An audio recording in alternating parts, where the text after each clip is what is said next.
Hi, everyone. My name's Belinda Chapman. I'm host of Compassionate Women's Health Community. And I'm welcoming Kirsty Woods with me today. So, Hi, Belinda. Thanks for having me.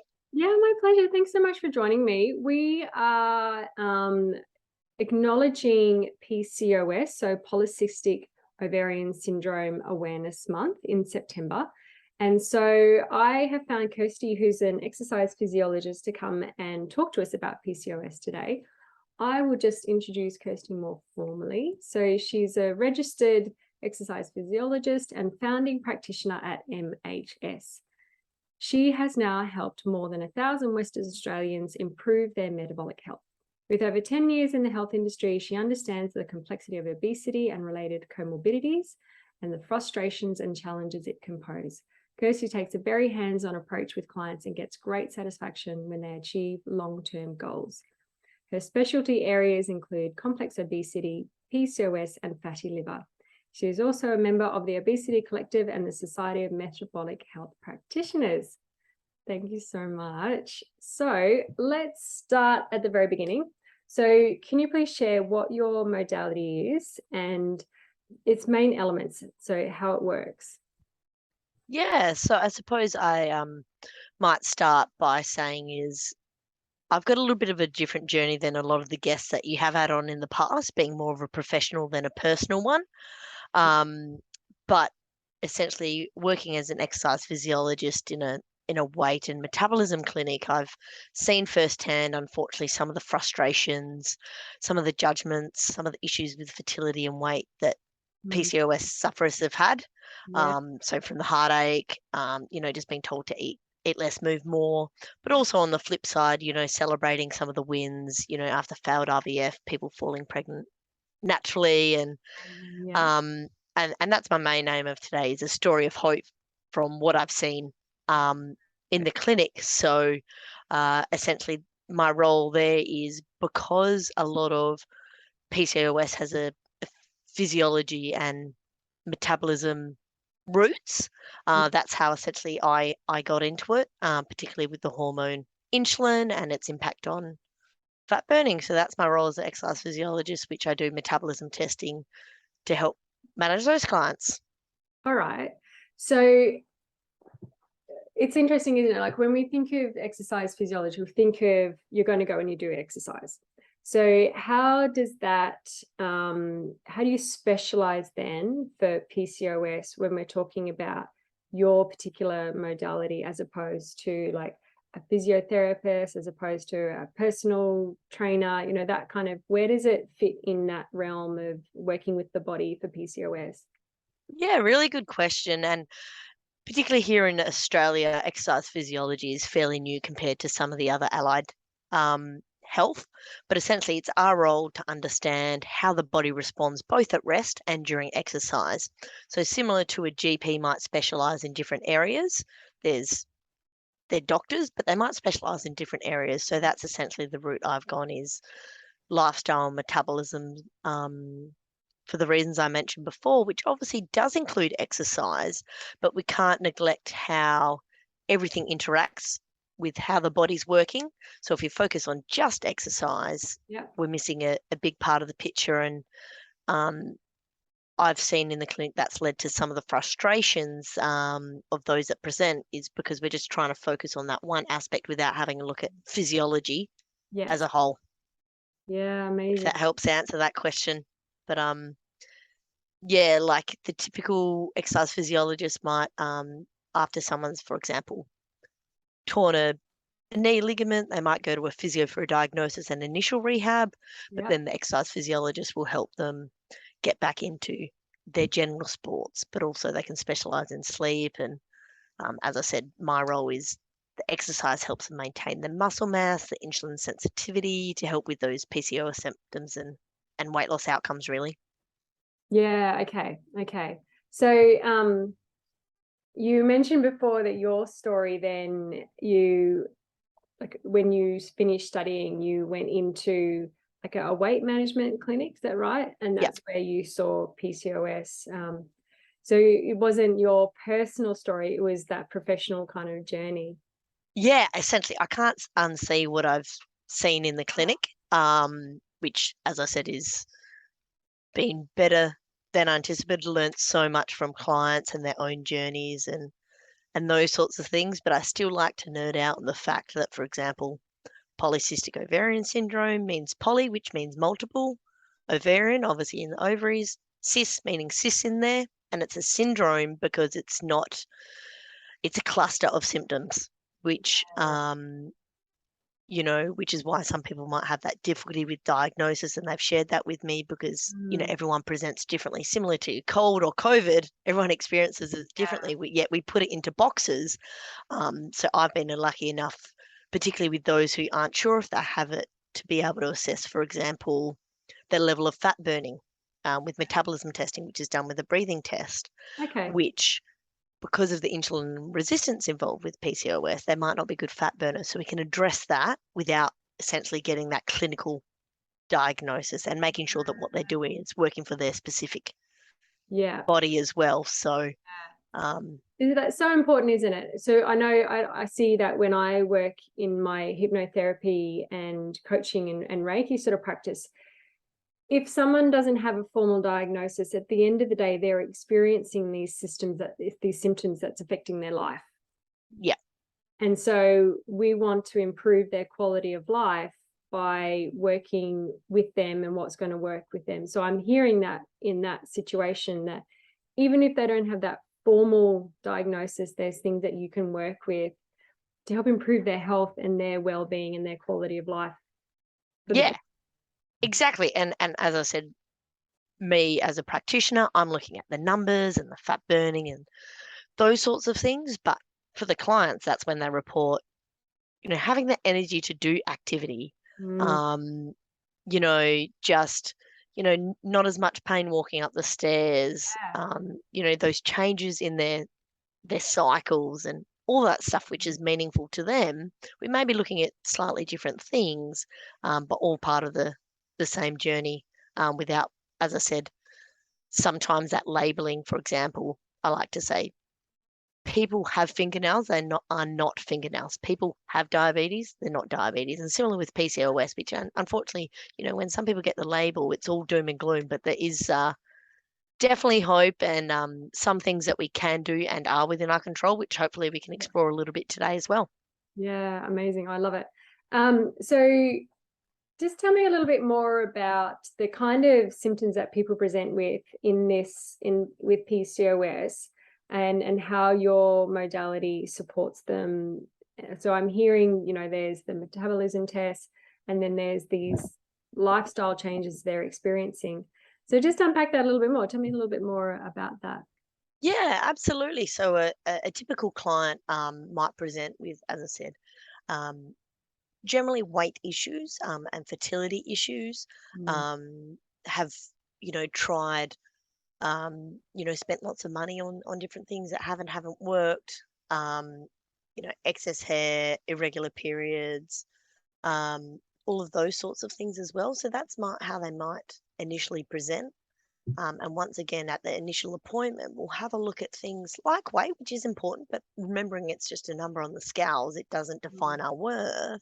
We want to have a look at where they're storing their weight in terms of their measurements. Look at where that weight is coming from, fat or muscle. So this is, as I said, particularly one of the key roles of exercise. If you're just starving yourself and you lose it from muscle, you're going to reduce something called your insulin sensitivity, which doesn't help with your PCOS symptoms. Yeah. So they're all considerations that we do at the first visit, as well as that metabolism testing. So with the breathing test, we can see if someone's metabolism's slow because they might think that that's the case, or whether they're burning fat, which might help to explain why they're having such a hard time with their energy and their weight loss, because our body's designed to burn fat. So when it's not, it can present in a lot of different ways there. And obviously looking at history, what they've tried, what they haven't tried, what are some of the challenges, what are they confident in, working with their strengths, exploring what they are open to as well, because it's not my way or the highway. There's a lot of different puzzle pieces to put together. And that's what I would say to anyone out there struggling or not sure, is be an advocate to your own health. There are many different approaches. And for example, I know with me personally, when I tore my ACL, the physio, I had a really good relationship with him, and that really made my journey tolerable. Yeah. So that relationship with a health professional, particularly with such an intensive journey, sometimes, for example, with fertility, is really important. Just don't take it for what it is, I'd say. Yeah, and it is so personal. Like even I said before we started recording, you know, I've gone to an exercise physiologist, and people in the group would know that I have endometriosis, but I'm also just starting in that perimenopause phase. So my menstrual cycle is just ridiculous. Like it's just gone completely haywire. So I had a really knocked me about day with my bleeding yesterday. And I had my session with my exercise physiologist this morning, and I got there and I went, I've kept my appointment, but I am wiped. Like I am completely wiped out from yesterday. I wanted to come because I know I need to move. And so she had to basically just on the fly give me a whole new process. And I'm so glad I stuck to it and was honest and upfront about where I was at, because I walked out feeling so much better than I walked in. Yeah, that's really interesting that you say that. So, for example, I particularly with a lot of what I do personally is involves lifestyle. Is we tend to beat ourselves up but when we think about it, it is complex. So it's some people might not want to come in for their visit, but when we really think about it, you don't go to a GP when you're healthy. You go when you're sick, and that's Exactly. how I see my role as a practitioner. Is there's no judgment. It's about helping you overcome those challenges and those problems. Sometimes there's a different way we can go about doing things. Sometimes it's that educational aspect, which can be really important. So, for example, I've had some patients who might not be getting the numbers on the scales, but they can see their metabolism change within up to two weeks, even those specifically with PCOS. So they know that they're on the right track for Yeah. motivation. But also what's interesting is sometimes they report, for example, some spotting and Yeah. they get concerned. Yeah. But when we have a look at what may be happening, not the case for everyone, obviously consult with gynecologists and doctors if you're under their care. Yeah. But your fat is, particularly if you're losing weight, is estrogen stored in your fat. Yeah. So when you start losing weight, that estrogen is now free flowing, so it can disrupt your hormones. So sometimes that spotting can be a sign that you're starting to access your fat stores, but it can be a little bit scary and uncertain. So sometimes that education Yeah. aspect can be really important as well. For sure. Yeah, good point. Yeah. So I did interrupt you. You were talking about how, advocating for your health and, working so personally with someone and making sure that you're fit, it's fit for them and fit for purpose. Was there more Yeah, to add to that? I suppose there's two sides of that coin. It is about that open communication and letting people know there are options. But also on the flip side, when we think about the access to the data and the education that provides, is we're essentially removing that guesswork. So similar with blood pressure, you don't go to your GP and get them to guess your blood pressure. You test it. So that's what the numbers allow people to do, particularly those who might not have the same journey as many others, to find out, make that informed choice about what they're working and doing. So they might not go ahead with it, but at least they have that informed choice and they're removing that guesswork. Yeah, definitely. So what are some of the common threads? So you're saying, PCOS is saying, because it's a cluster of symptoms, it can be, some people have this cluster of symptoms, another person has that. But what are some of those common threads that you see with your clients? So when we relate things back to metabolism, which, as I said, I can't help myself but to do so, is, as I said, we're designed to burn fat. So when we're not, it can come as, issues with weight management and energy. But also you tend to find those with PCOS also have high blood pressure. So also fatty liver. So what tends to happen is we try and fix all of those different aspects, and it becomes very overwhelming, particularly, busy mums and all that sort of stuff. And you kind of just adds to the stress, doesn't really help. Yes. But by targeting that root cause and understanding what's going on, it can relieve that pressure. And then, as I said, focusing on that one aspect that's really important. And as I said, there's various ways to go about that. It can really target a lot of those cluster of symptoms Yeah. that people see. Yeah. So, yeah, as I said, they're generally the repetitive sort of patterns Yes. we see in clinic. The health condition side, the blood pressure, the fatty liver, and the obesity and the weight. On the flip side, the client reports the low energy, the hair, the irregular periods, Yeah. issues falling pregnant, all of those sorts of sides of things. So Yeah. That's it, isn't it? It's like, it's what does it mean for them in their day to day?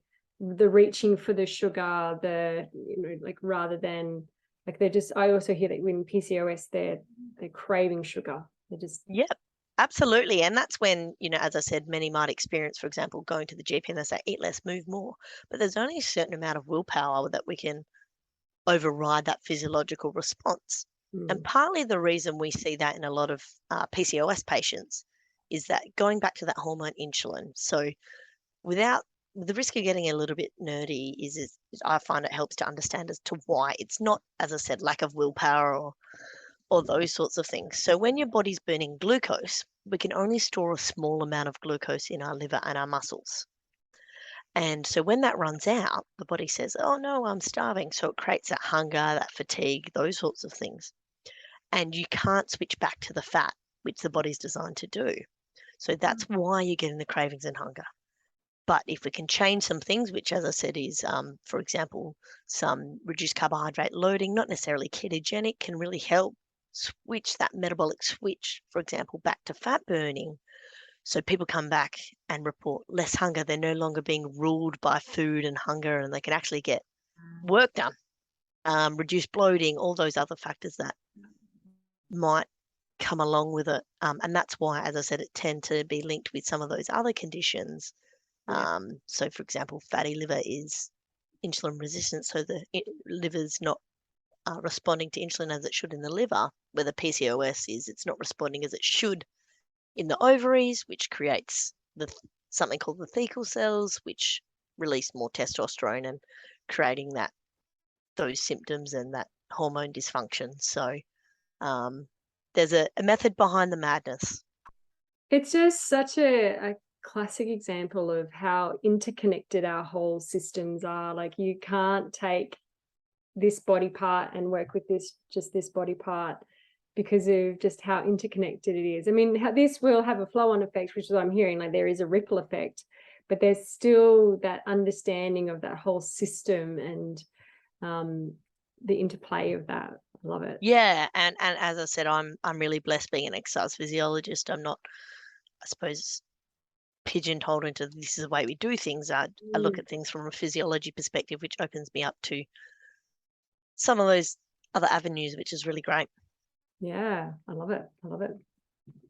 So tell me some of your success stories with your clients.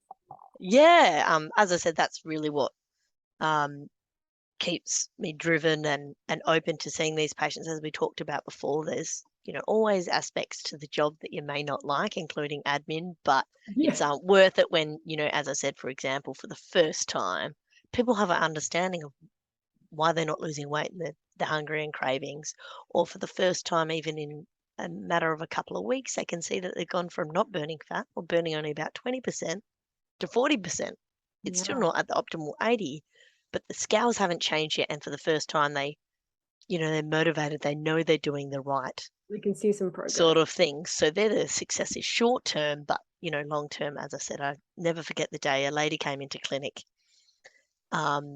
She'd had many failed IVFs, and she came to me. She said, I can't get some certain testing done. She's pregnant, and she told me the backstory. And she went to a doctor not feeling well, and the doctor was like, oh, any chance she could be pregnant? She literally laughed in the doctor's face because of obviously all the stuff she'd been through on her journey. And he's like, well, let's just test anyway.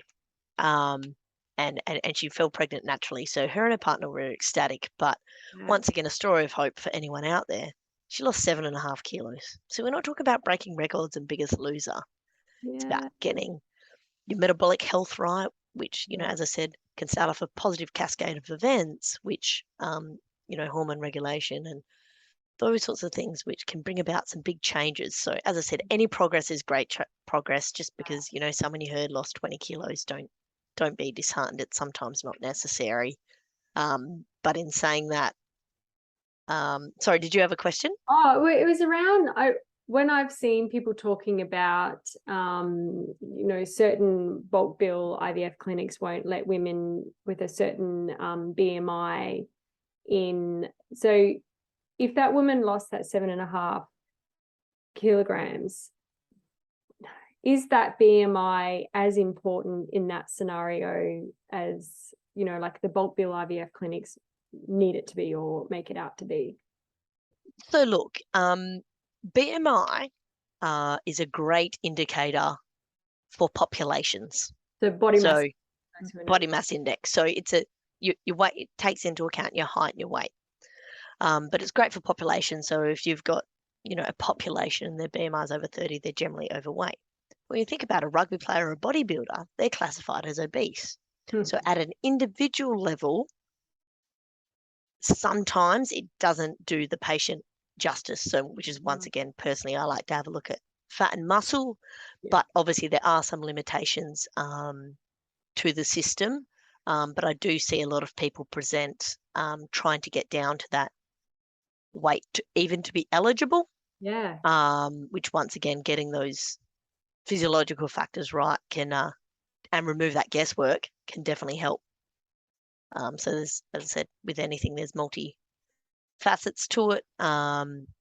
It's not just weight alone, but unfortunately, some of the systems do have that in place. But you can get results because a lot of people do present frustrated. Nothing they're doing is working. Yeah. So similar to another patient, I've just got note here. She was 35, had PCOS plus a typical fatty liver and pre-diabetes. So not only was there the health concerns, there's the weight and the fertility concerns as well. So she did really well on her own. She'd already lost some weight before seeing me on her own low carb journey. But since seeing us and refining that a little bit further with some of that data and that feedback and that motivation it can give, she lost 22 kilos, only 1 from muscle, which is really good. So to give you an idea, is generally for weight loss, you want 2/3 of your weight to come from fat. So only 1 kilo being muscle is really good for that insulin sensitivity and the outcomes and preventing that weight regain. And she also had improved liver markers in terms of her blood. So her GP was really happy. Even though that she got told she got fatty liver and should stop drinking less, even though she didn't drink a lot. It's because those fatty deposits built up because she wasn't burning the fat. Also low-grade inflammatory. Those markers were not normalized, but they improved. So once again, looking for progress, not perfection. Like if you're driving, you hit a curb, you get back on. Similar with these lifestyle interventions. And once again, is we're not aiming for these world records. It's about that personal progress, which can have huge implications for their journey. So like this patient mentioned changes in her skin, which was important to her. Didn't realize it was related. And no longer being ruled by hunger. That's where the work thing came from. And enjoying buying clothes for the first time since she can remember. So everyone's journey is different. There's a spectrum of success. Obviously, you get the non-successes as well. But it's, as I said, makes it all worth it, and hopefully gives some of your listeners hope that there are avenues out there, and you can lose weight. And sometimes there are reasons for things. So I love that. That's really, really helpful. So what are some key tips that you think are fundamental to good health that you love sharing with your clients? So essentially, I talked about before various avenues, which is exploring. Once again, what works for one person might not work for the other. So we already touched on diet is really important, particularly in terms of the metabolic pathways and the hormones we've already discussed. So low carb ketogenic diets are an option. What I'm hoping to do is give you some resources where people can explore these themselves, along with any contact details as well. Because I have clinics here in Perth, but obviously contacts Australia-wide and some in the UK and things like that. If we can help anyone, that would be great. So what that might look like for someone is, instead of your standard cereal, you might get up and have some bread, eggs or yogurt. Instead of a sandwich, for example, Aldi now have a lower carb bread, or you can have your salad and tuna, those sorts of things. So it's all food you can buy from your grocery store, snacking on some peanut butter and celery or some nuts. And for dinners, it's just not meat and veg. You can do stews, you can do barbecues, particularly with the weather warming up, at least here over in Perth. So it may be a little bit different, but at the end of the day, food is our fuel.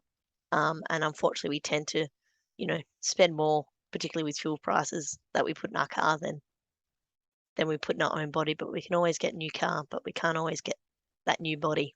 No. Unfortunately. So that is a huge one, diet, with some common mistakes. Not enough protein to support that muscle mass. And also too much dairy. Some people with intolerances there, it can lead to those weight loss plateaus. So, for example, the patient I mentioned before did well on her own.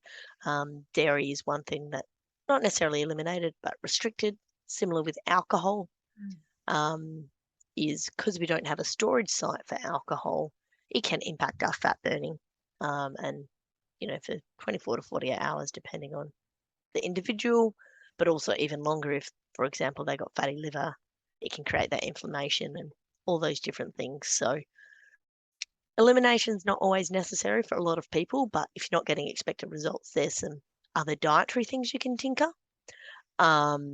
Obviously, there's also a lot of supplements, some which patients have explored on their own. So I had a patient that did really well. She was recommended by her GP for myoinositol. Not sure if I said it right, but she did really well because she had estrogen dominance. Ones I'm more familiar with is Vitex or chastoberry for general hormone regulation. And I'm not sure whether for yourself it's particularly when people are going through the change, hot flushes and those sorts of things. Some people do report it can help. Then you've obviously got the likes of GLP-1 and bariatric surgery, which help with the weight loss. But obviously, we want to make sure that people are aware of the risks. Yeah. I'm a big fan of, obviously, lifestyle is the best medicine, but there are other options. Yeah. And coming back to the insulin, many with PCOS are recommended metformin, which essentially is a medication that helps the cells become more sensitive to insulin. So it helps reduce those insulin levels, which helps some of those symptoms and irregularities. But some people do get, for example, gut disturbances. Yeah, right. So if that's the case for yourself, there are some slow release ones, or you might want to explore something like berberine, which is essentially has the same mechanism, but it's a bit more of a natural product, which some people have had success with. So there's obviously those options. And if we've got time, I got a couple more to share if there's no questions or anything like that. No, you've got the floor. All right. Obviously, being an exercise physiologist, we need to talk about exercise. So one of the things I see is people coming and slogging in at the gym, F45, and not getting results. So what that can do is be another added stressor for the body. It releases things like cortisol, tells the body to burn more glucose, so you end up hungry and fatigued and not losing the weight. So for those guys, a better approach might be your swimming, your lower intensity in conjunction with some resistance-based training. So some weights at the gym, or a lot of people don't like going to the gym because they might feel self-conscious. So something as easy as doing squats at home or sit to stand on a chair, those sorts of things can all really help maintain that muscle mass and help aid in that fat loss, and more so that weight loss maintenance, which is exercise's bigger role, not weight loss per se. And then there's also because a lot of PCOS sufferers have high blood pressure. We don't want to neglect that. So there's some new evidence coming out about something called isometric exercise. So for example, the wall sit or the plank, the body isn't moving, but doing those sorts of exercises can help create some adaptions in the blood vessels to help with blood pressure as well. So once again, is particularly if what you're doing is not working for you, there's plenty of exercise avenues, but remember, as a general rule, it's as a standalone, not going to be as effective for weight loss. Will improve your fitness, will help with things like blood pressure, but weight loss generally needs that diet and maybe some other help as well. A lot of patients I see have gone through a lot of vigorous testing. Sometimes things show up, sometimes things don't, but particularly if people are struggling, particularly with fertility aspects, don't overlook vitamin D. I've seen patients seen infertility specialists can't get pregnant, and we tested their vitamin D and it was low. So that has a big role in metabolism and hormones and those sorts of things. But your GP can just assess that. Yeah. With the limitation, I'm pretty sure it's Australia-wide, of they can only get one test a year. So there might be an out-of-pocket expense, but it's $30 and it's definitely worth it. And the other one is MTHFR gene. I don't know whether you've heard or come across that. So particularly if multiple miscarriages can be involved with inflammation. Once again, it's just about making an informed decision, maybe having some reasoning behind what's happening, and once again, maybe changing the path in what you're doing there. Also not neglecting things like your sleep.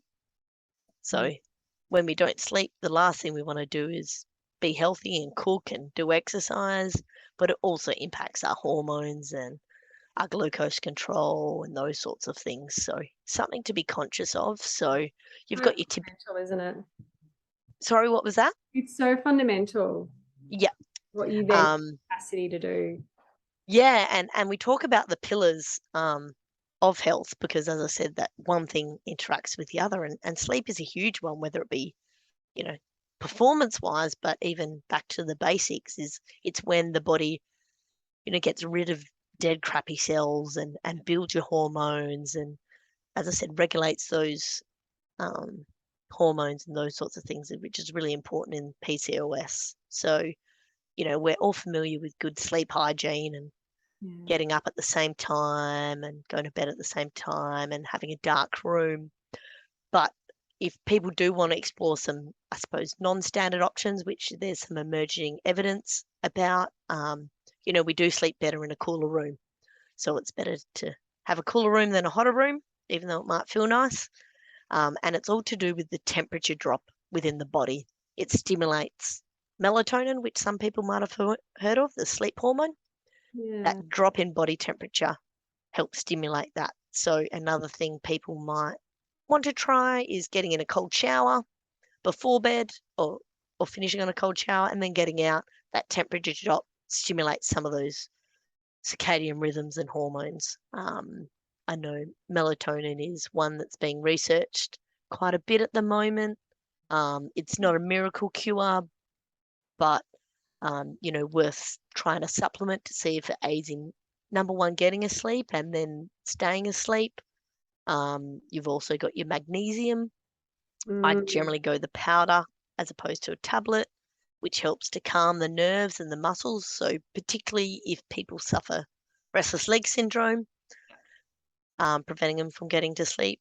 If I know I work late hours, maybe you do too. I got myself recently some blue blocking glasses, which, as I said, once again, colours and the way that they hit the brain can alter some of those circadian rhythms and the hormones released at different times of day. So, after 8 o'clock, you don't want to be having that blue light, which is stimulating for the body and the hormones. Weighted blankets, some people have tried, which release the hormone oxytocin, which helps some people sleep. So just find one that works for you. If you, as I said, do the basics, the sleep hygiene, but there are some other things. And as I said, have hope. There's plenty of research showing that lifestyle can have an impact. And as I said, I can't unsee what we've seen in clinics. So That's it. I'm going to put a quick vouch for magnesium oil. If I feel like I'm yeah, getting, interesting. I'll spray some on the bottom of my feet, rub it together, and I don't know whether it's psychological. I don't care. It works. Exactly. And as I said, sometimes we'd like to know the reasons, and sometimes that can help. But at the end of the day, if it works, Yeah. and this is actually, you've led me on a bit of a tangent. What we tend to find, particularly with nutritional science or some of these methods, is in research, you get groups, you get responders and non-responders, right? So the summary of that research is it doesn't work. But if you're a responder, it does. So just be aware of it. Yeah. That sometimes, similar to BMI, as a population level, it might be different at the individual level. Yeah, oh, totally. Like another example I tell people about that is when I was pregnant with my son, my second child, when I was due, I was like 2 months off being 39. Yeah. I was geriatric pregnancy. And because I was having a home birth, I registered with the local public hospital, like just in case anything went wrong, I had somewhere to go. And so I'd spend an hour and a half with the midwives giving all my data about, my health history, etc. And then the obstetrician comes in right at the end for a few minutes, and she's like, "Oh, and just because because of your age and your risk of preeclampsia and those other things, if you go over 39 weeks, we will induce you." And I was like, well, what if my blood pressure is normally really low? Because Yeah. it is. And I'm relatively thin, I'm relatively healthy. And she's like, "Oh, this is a big hospital." And it was like, basically, don't come at me with your individuality. Like, It's hard. It's definitely tough. I was like, but I don't fit into that general need to be induced at 39 weeks. Thankfully, my son came at 39 weeks in one day and it was all good, but well, that's good to hear. But a prime example of, as I said, what we say, and look, it applies to everything. So, for example, going back to what we were talking about before, is for a lot of people, diet is a huge thing. Maybe about 80% of people I see that can improve their access to their fat stores and their fat burning, and they can have benefits from it. But there's 20% that doesn't work for. Yeah. And there's hormones, and there's sleep, and there's stress is a huge one that we also see. Yeah. I'm by all means no psychologist, but meditation, finding a recreational activity can help, but sometimes a little bit more work needs to be done. Yeah. Well, they're the patients that I see. I see the stressed ones. Yeah. Definitely help them with that. And once again, we can't neglect the impact that has. Oh, so huge. Like, just for example, talking about diet and what you mentioned before about that desire to even make that effort to chop the healthy foods and make the healthy foods. That is a mindset thing. You've got to be in the right mindset to do that. And I've seen results from the work that I've done around that self-love, that confidence, that stress management, that has had huge impacts then on their capacity and their desire to eat well. Yeah. So yeah, it's so interconnected, all these pieces. And actually, in saying that, we talked a little bit about exercise, but I find some patients say, "No, I need to get my exercise right," and that encourages me to eat better. So once again, you know yourselves best. Share that with your practitioner, particularly, as I said, if they're open and listening, and you do want to find that with certain aspects of your management in your journey as well. So yeah, this has been really, really, really informative. I really appreciate you spending the time sharing your wisdom and your knowledge and your experience with us, Kirsty. I've really enjoyed chatting to you. I've got to nerd out a little bit well with my science background. So no, that's brilliant. As I said, hopefully your listeners get something from it, and we'll pop some more resources that those that want to delve deeper, or pop anything in comments if there is some questions or Yeah. the help or direction that's needed. Yeah, for sure. So as Kirsty said, she'll be sharing, if you are in Perth or in the area, this is, you know, the places where you can go in clinic to see her. But also, if you're not, you know, where can you go to get those tests and more information about what might work for you personally. But once again, thank you so much. It's been really, really informative, really interesting. And I know anyone who has been struggling with their weight or PCOS is going to gain so much from listening to this. Thank you so much, Kirsty. I definitely hope so. Thanks so much for having me on. My pleasure.